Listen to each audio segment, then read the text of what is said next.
नमस्कार. हा लहानपणी आम्ही वाजवत असलेला कंगवा बाजा अर्थात फणी बाजा कागदाच्या साहाय्याने कसा वाजवला जातो याचं थोडंसं प्रात्यक्षिक दाखवतो. लक्ष असू द्या.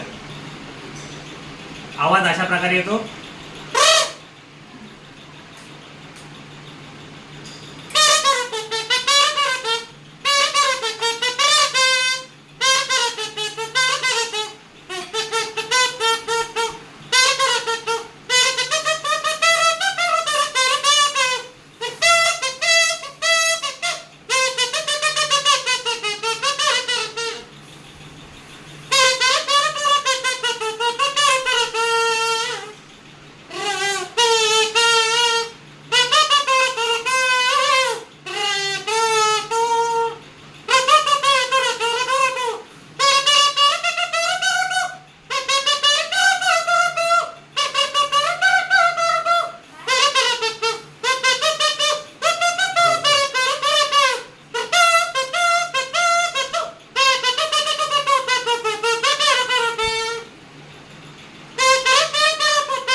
Thank you.